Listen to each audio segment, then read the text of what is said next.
This accessory right here made off-camera flash so fun and so easy. This is the Godox X3 for the Fuji system. Let's check it out. Hey guys, Mariano here. Thanks for checking out the video. This video is going to be about the Godox X3 wireless flash trigger.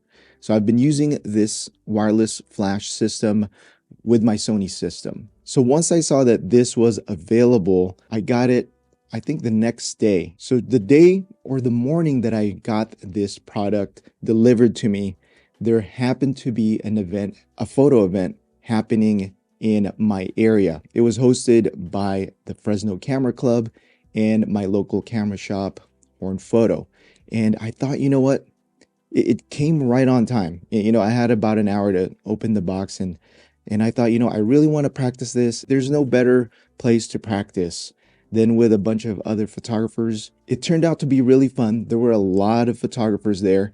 And the cool thing about that is everyone that was there, they just wanted to take pictures. It wasn't such a hassle to really just stop someone and say, hey, can I practice with you with this flash? You know, so it was really easy. For me, I'm used to this system, so it's not really that much of like a practice per se, but using it on the X100VI definitely was something new for me because I'd never done that. So bringing this and practicing off-camera flash during that event turned out to be a really great experience. Check out this video from Nico that he took at this event and go check him out on Instagram. But for this video, what I'm going to be doing is I'm going to discuss the gear that I used, a quick crash course on off-camera flash if you're not familiar with that. I'll talk about the setup and how I used this off-camera flash trigger during that practice shoot. And finally, some tips and tricks that, you know, I learned along the way.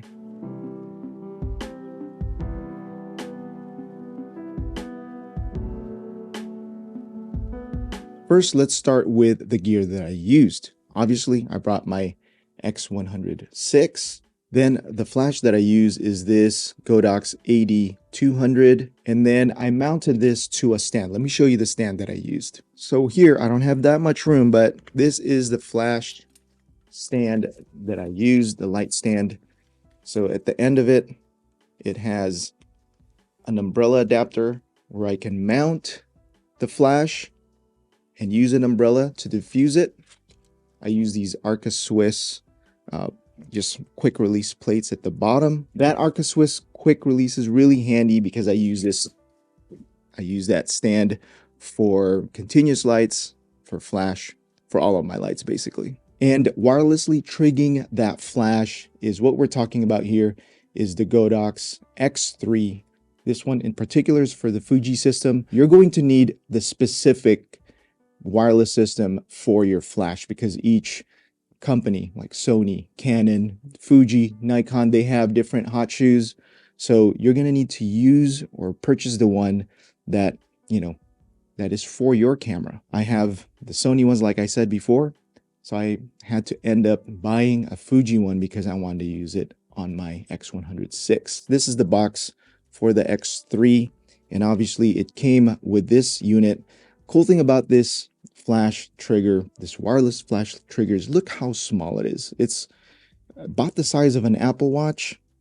You know, it's obviously it's going to be thicker, but it's probably the smallest wireless trigger that I've ever seen or ever used. And it packs a lot of stuff in it, like I'll show you in a bit.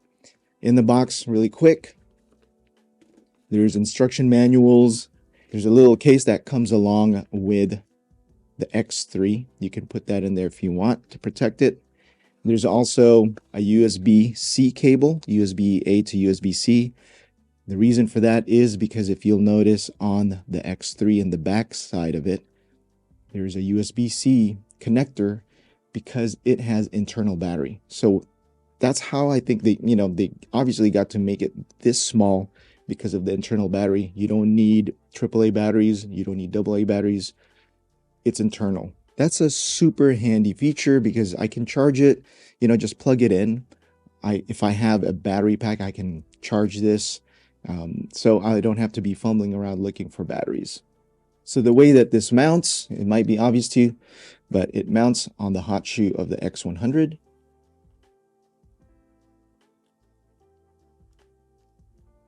right there. It's mounted, and there is a locking unlock mechanism here. So this won't come off unless you press that unlock button right there. That's how it looks on the camera. Look how tiny that is.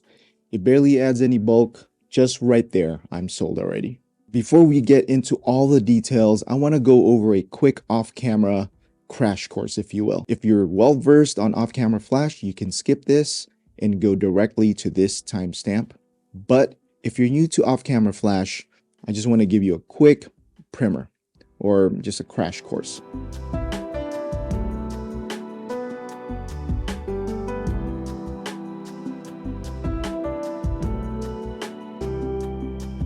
First of all, you have the flash that's on your camera, and it's very obvious that the term on camera flash. A couple of things about that is it's very convenient. It's always on the camera, so it's always ready and available. If you run out of light, you can use and just turn on your flash and you can keep shooting, even when there is no sun, when there's no light. The problem with that though is, first of all, this flash is very small. It's not that powerful, so you can't overpower the sun, let's say. Another thing is that flash is always in the same location in comparison to your camera. So whatever you're shooting, it's always directed in the same way as your lens. So that really limits you in any kind of lighting possibilities. When you go off camera flash, it's exactly what the term also means. You're taking your flash off the camera. Just with that, taking the flash off the camera, you now have all these possibilities on placing the light exactly where you want it. You can even get a flash that's powerful enough to overpower the sun if you want to. But in order to get your flash off the camera, you do need some additional gear. First of all, you're going to need a dedicated flash. Second, you're going to need a way to trigger that flash so that your camera is talking to your flash. So whenever you take a photo, it's syncing to that flash. So that's why you need something like this, which is a flash trigger. There are flash triggers that are wired and there are flash triggers that are wireless. This in particular is a wireless flash trigger. Obviously, you have some benefits with a wired flash because you have a direct connection, but then you have that wire. Going wireless now gives you a different level of freedom. You can walk around just as long as it's within that, boundaries of that wireless unit, is what it's capable of. So now when you have a wireless trigger on your camera, whenever you, click on the shutter, it is wirelessly connecting to that flash, syncing it, and firing the flash at the same time that you are taking your picture. When you say off-camera flash, some people get really scared or anxious just because people think maybe there's a lot more technicality to it, a lot more things to learn. It just feels like too much. But really, just to keep it simple, off-camera flash is pretty much the same thing as on-camera flash. You're just adding this layer of just having it off your camera. You're still working with the same concepts. First of all, you first need to set your ambient exposure. So whatever ambient light there is, you need to expose for that. Second, you're adding a flash exposure.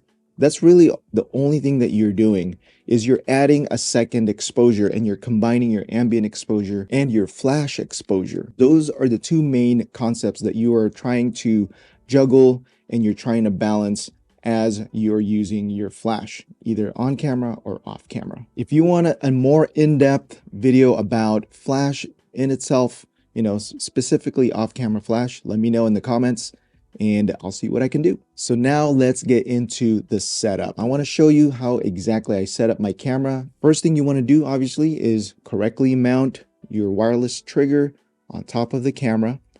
And then on the settings of your camera, you want to go to flash setting and make sure that your onboard flash is turned off. So you don't want that to be going on. The next thing you want to do is turn on the flash setting. So this is not to be confused with your on-camera flash. We just turned off our on-camera flash, but now we need to be able to tell any other flashes that's attached to the hot shoe that it should be firing. What I did was I used my quick menu and added a flash setting button right into the menu.